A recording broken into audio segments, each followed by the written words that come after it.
देखिए ये three dot पे क्या करेंगे, क्लिक करेंगे। ये थ्री डॉट्स है, यहाँ पे क्लिक करेंगे। क्लिक करने के बाद जो है नेक्स्ट जो है पेज पे जाएंगे। यहाँ पे क्लिक कर दिया हूँ और उसके बाद जो है यहाँ पे दिख रहा है जो कि आपका setting and privacy. Setting and privacy में जाएंगे और सेटिंग एंड प्राइवेसी में जाने के बाद जो है फिर जाने इसको स्क्रॉल करेंगे और नीचे आ जाएंगे क्रिएटर टूल्स एंड कंट्रोल्स में। ठीक है, क्रिएटर टूल्स एंड कंट्रोल में आ जाएंगे और यहाँ से देखेंगे जो कि मेरा क्या प्रॉब्लम है। फिर नेक्स्ट आगे हम क्रिएटर में आ गए। क्रिएटर में आने के बाद जो है ये क्रिएटर में आ गया हूँ। ये क्रिएटर है। क्रिएटर में आने के बाद जो है इसको स्क्रॉल करेंगे। स्क्रॉल करने के बाद जो है हम नीचे आएंगे। यहाँ पे दिख रहा है जो कि मोनेटाइजेशन स्टेटस। ये मोनेटाइजेशन स्टेटस को क्लिक करेंगे। अब देखिए नेक्स्ट पेज पे आ गया। यहाँ पे लिख रहा है मेरा जो है you are currently unable to monetise. ये मेरा जो है इंस्टाग्राम्स का ये पेज है और इस पे दिखा रहा है जो कि आपका जो है मोनेटाइजेशन नहीं हो पाएगा।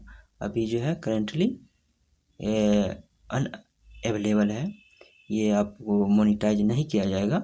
तो इसको हम सोल्व करेंगे। किस तरह सोल्व करेंगे, ठीक है। तो इस प्रॉब्लम को हम सोल्व करेंगे तो कैसे करेंगे, तो सबसे पहले देखेंगे जो कि हमारे ये इंस्टाग्राम में अगर दूसरे का कोई तो रील्स नहीं डाल दिया हूँ या दूसरे का कोई वीडियो तो नहीं डाला हूँ।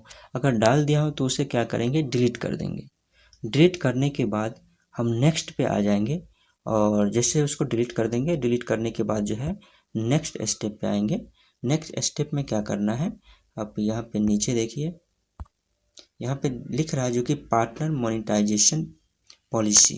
तो पार्टनर मोनेटाइजेशन पॉलिसी क्या होता है, जैसे कि अगर मान लिया कोई एड्स आपके वीडियो पे आ रहा है तो उस पर क्या करेगा, इंस्टाग्राम हो या यूट्यूब हो तो आपको 50% जो है 55% आपको उसका कमीशन यानी दिया जाएगा। पैसा जो आप अर्न करेंगे तो उसमें 55% आपको दिया जाएगा और 45% जो है ये इंस्टाग्राम या यूट्यूब का एड्स के थ्रू वो रखेगा। तो सबसे पहले ये पार्टनर मोनेटाइजेशन पॉलिसी उसी को बोलते हैं। तो यहाँ हम क्या करेंगे, इस पे आएंगे, पार्टनर मोनेटाइजेशन पॉलिसी पे आएंगे और यहाँ पे क्लिक करेंगे। करने के बाद जो है यहाँ पे क्लिक करेंगे और नेक्स्ट पेज पे आ जाएंगे। और नेक्स्ट पेज पे आने के बाद देखिए यहाँ पे दिख रहा है जो कि मेरा जो है मोनेटाइजेशन पॉलिसी अनेबल है। इसको एबल करने के लिए हम एक यहाँ से रिक्वेस्ट करेंगे, रिक्वेस्ट डालेंगे। तो ये और रिक्वेस्ट डालने के बाद जो है ये बोल रहा है अगर जो आप ये रिक्वेस्ट डाले हैं इसके लिए आप 90 दिन तक इंतज़ार कीजिए। उसके बाद जो है आपका ये रिव्यू में चला गया है और 90 दिन तक आपको इंतज़ार करना पड़ेगा और यह प्रॉब्लम आपको 90 दिन के अंदर जो है सोल्व कर दिया जाएगा। अगर आप पे कोई जो है अदर का कंटेंट्स या रील्स नहीं है और या वीडियो नहीं डाला गया है तो आप मोनेटाइज पॉलिसी के लिए एबल हो जाएंगे। डाला गया है तो आप मोनेटाइज पॉलिसी के लिए एबल हो जाएंगे और यह सुविधा आपको मिलेगा।